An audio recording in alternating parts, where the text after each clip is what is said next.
I said as well that find an esoteric meaning in the most mundane of activities. What I mean is, there is a lot of things we do already with nature, but our minds are wandering. Like, for example, mowing the lawn. Sometimes when you're mowing the lawn, you could do something that you might be able to see a sort of an esoteric meaning to it. Right? I'll give you a personal example.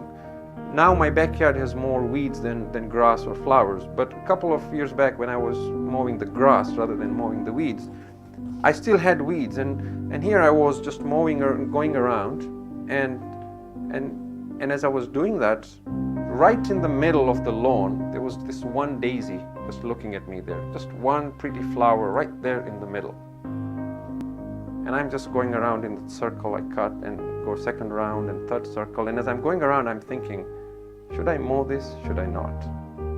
How will I cut the grass around it and still spare the daisy? And I kept going round and round, and when I came really close, I said, you know what, this is too beautiful to just mow down. I'm not going to do that. So I left it, and my backyard was all nicely trim, except in the middle there was a clump of grass, and from there was just one flower popping out of it, right? Which looked a bit odd. But then the thought crossed my mind that when something is beautiful, it is against our nature to mow it down. And if we can have integrity and beauty within us, then even if we live in a society that is predominantly weeds, perhaps the hand of God will not mow us down as well.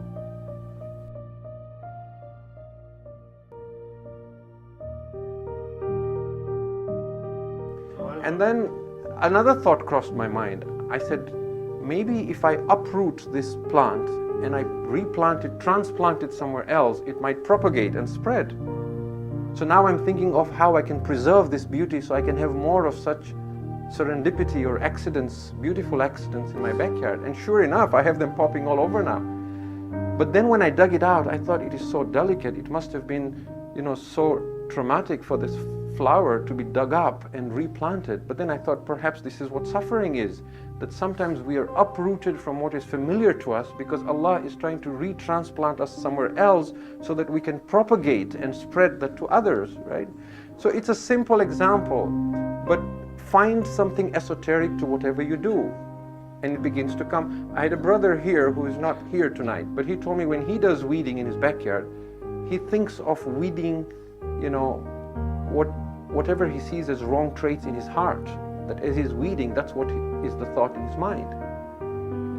And it starts happening natural to you. I once, gave an example in a smaller gathering, that sometimes I'm sitting in the car and I see a fly coming to the windshield. Now, that fly is buzzing on that windshield, it's trying to get out because the glass is transparent, so as far as it can see, that's where the world is. I'm trying to help it come out, but it keeps resisting and trying to run away from my hand. Right? What is it that I want for it? Freedom. I'm trying to take it to where it's trying to go. But it's resisting because it is afraid. It thinks I'm trying to kill it. Sometimes we refuse to surrender to Allah subhanahu wa ta'ala, perhaps for the same idea, that Allah is trying to guide us towards freedom, towards something greater, towards that opening that will take us to the real world. But we're constantly second-guessing Allah's decision because we are thinking He's trying to kill us, right? So, there's little examples like this, but what appeals to me or what resonates with me as having an esoteric meaning does not necessarily resonate with you. You will have to find it yourself in what you're doing.